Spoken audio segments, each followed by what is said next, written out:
Hey, welcome to Fishing with Jay. I'm gonna tie a, what am I gonna tie? I'm gonna tie a trout steelhead sculpin.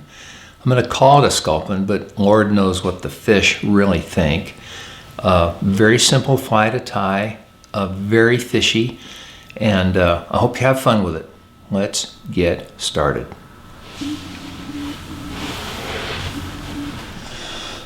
Okay, we're gonna use this black barred olive rabbit strip. Pretty cool stuff, although this has kind of a thick hide on it. We're gonna use wire-free synthetic fox brush. This is new stuff. This is an olive color. It's craft fur, really nice. And you're gonna be, I think, a little bit surprised at how well this fly goes. So sometimes I bounce around here a little bit because I'm trying not to get my shoulder in the camera. So we're using an Umpqua 60-degree jig hook. This is a brand new hook to me. I really like it. Now, this fly calls for dumbbell eyes. I think that's a little bit bigger than I want to use. So let's try this. Let's go with a double pupil eye. And this is kind of a good example because it reminds you that your choice in eyes to use is quite variable. You can adjust the colors to what you like, the sizes, the weight. I'm using an olive.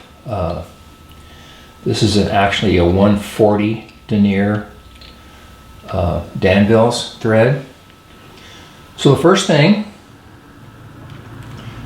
I'm going to tie in the back. You know, there's nothing.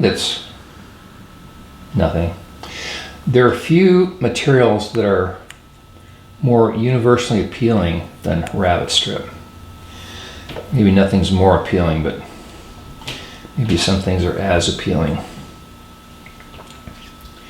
Now, I'm going to pause here for a minute and send my assistant over there to get it's a marker. It's a Sharpie. Because what I like to do when I want to tie a rabbit strip fly, I like to mark, put some dark bars on it. And it could be total superstition, but I'm good with superstition. Now, what do I think about the length here? Let's adjust the length last.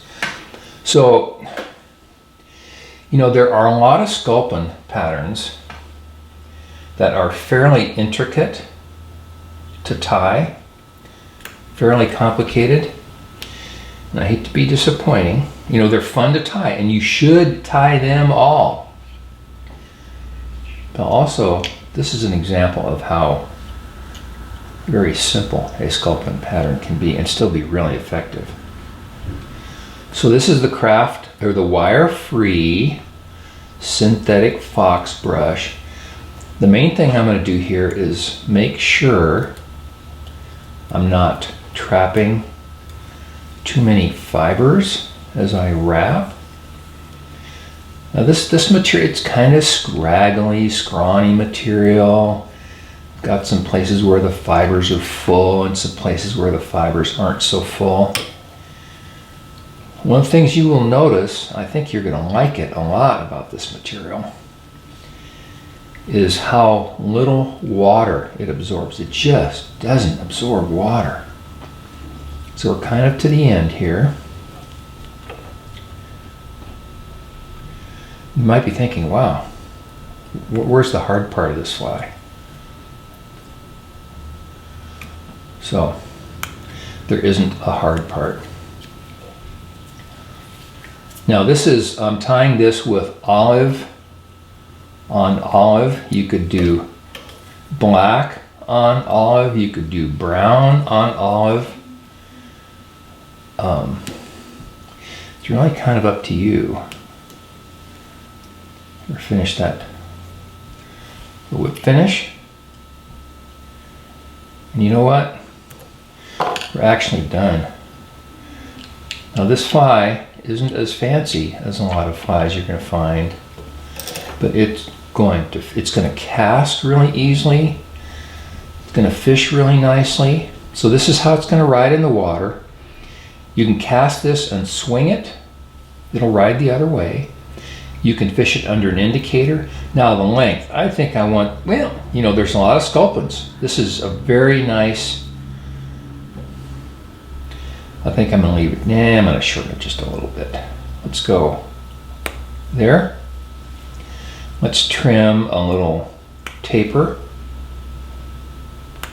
Back, oh yeah, now that's perfect. Okay, I'm gonna tie another one of these, and we're going to do that in fast motion. I'm just going to show you what it looks like with a different color.